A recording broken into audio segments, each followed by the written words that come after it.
Assalamualaikum warahmatullahi wabarakatuh. Alhamdulillah nahmaduhu wa nasta'inuhu wa nastaghfiruh wa na'udzu billahi min syururi anfusina wa min sayyiati a'malina may yahdihillahu fala mudilla lahu wa may yudlilhu fala hadiyalah. Asyhadu an la ilaha illallah wahdahu la syarika lahu wa asyhadu anna Muhammadan abduhu wa rasuluh la nabiyya ba'da. Allahumma shalli wa sallim ala sayyidina Muhammadin wa ala alihi wa sahbihi wa mawala amma ba'd.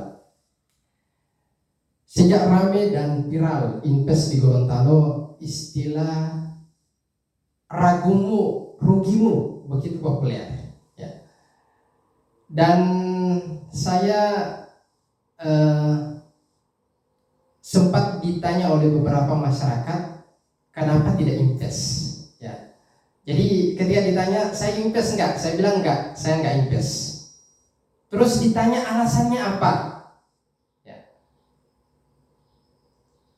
Nah, hari ini saya akan menjawab tentang pertanyaan tersebut. Kenapa saya tidak invest ya?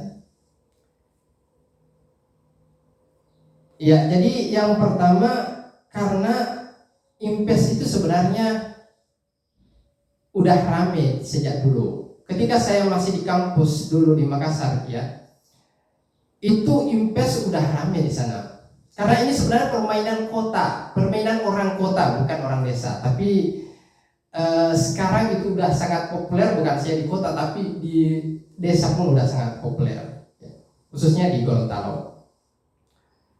Jadi dulu saya ikut seminar-seminar investasi di kampus ya. Biasa diadakan di hotel-hotel dan itu luar biasa, sangat menarik sekali. Saat itu saya bahkan hampir jual motor karena begitu tertarik dengan apa yang disampaikan oleh pialang-pialang saham itu. Ya, mereka bisa beli motor, bisa beli mobil dalam 1 minggu setelah invest gitu. Namun pada akhirnya sepi lagi dan ternyata itu tidak aman. Ya. Jadi ketika invest ini begitu viral dan populer di Gorontalo, ya saya kurang tertarik karena ini udah lewat dulu ya. Jadi itu yang pertama yang membuat saya kenapa tidak invest saat kemarin sedang heboh-hebohnya invest di Gorontalo.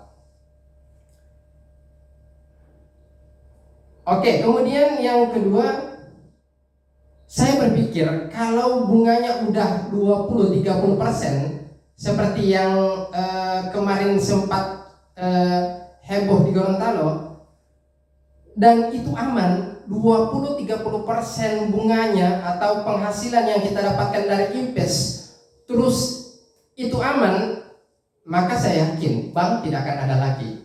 Tidak akan ada lagi bank yang akan mencari nasabah atau meminjamkan uang. Kenapa? Karena semua uang yang ada di bank itu pasti akan mereka investasikan dan itu aman. Mereka akan untung besar dibanding kalau hanya sekedar pinjamkan uang atau cari nasabah untuk pinjam uang ya. Jadi saya pikir ini pasti tidak aman. Kalau untungnya sangat besar pasti tidak aman. Pernah saya ke Purwato tanya sama teman saya yang invest. Dia main sendiri ya. Ketika saya tanya antum berapa penghasilanmu per bulan? Dia bilang saya main di titik aman 1% per bulan. Jadi berapa keuntungan yang dia dapatkan dari invest dia main sendiri? Cuman 1%. Dia pikir itu yang aman. Ya, bahkan saya pernah nonton salah satu pakar saham, pakar invest yang bicara di YouTube bahwa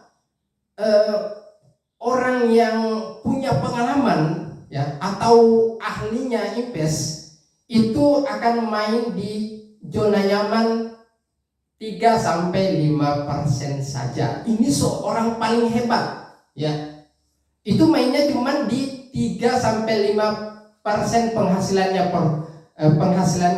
Jadi kalau udah ada yang bicara itu penghasilannya sampai 20, 30 atau lebih, pasti tidak aman. Ya.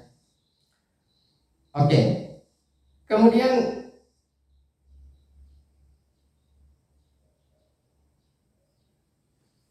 yang ketiga,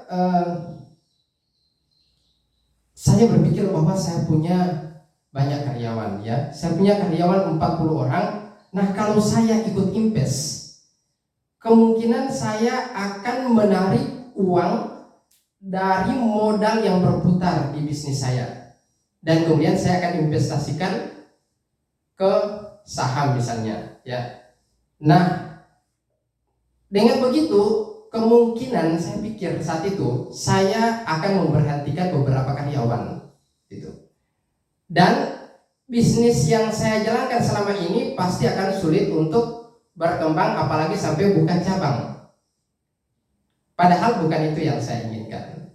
Sehingga itulah yang menyebabkan saya tidak invest. Karena saya pikir begini, invest itu candu. Jadi kalau kita udah masuk di dalam, ya kita akan fokus di situ. Nah, bisnis kita yang sebelumnya kita jalankan pasti akan tidak akan mendapatkan perhatian yang lebih, karena kita udah fokus di invest. Sekali lagi, invest itu candu. Oke, kemudian yang kelima, kenapa saya tidak invest? Karena ketika saya sudah mulai terpancing, saya akan buka lagi YouTube, saya akan buka lagi Google untuk belajar apa itu saham, apa itu trading, apa itu money game, dan kemudian berakhir dengan keputusan tidak. Ya, jadi apalagi yang di Gorontalo, ya, yang sempat populer kemarin. Ketika saya belajar lagi di YouTube atau di Google, saya melihat, waduh, kayaknya ini pasti tidak aman, ya. Berdasarkan dari apa yang saya pelajari di YouTube, di Google, saya menduga bahwa apa yang terjadi di Gorontalo kemarin itu bukan invest, tapi money game. Tapi saya belum tahu sekarang apakah memang kemarin itu invest atau money game, Allah, karena saya tidak ikut perkembangan tentang invest yang sekarang ini sedang banyak orang-orang yang terimpus di Gorontalo. Ya, saya pikir ini yang saya sampaikan menjawab pertanyaan masyarakat tentang kenapa Tepos tidak mau invest, ya. Jadi masyarakat sekarang udah paham ini beberapa alasan saya kenapa saya tidak invest. Terima kasih atas perhatian, jangan lupa subscribe dan like, terus komen, bagikan video ini ke teman-teman Anda di Facebook.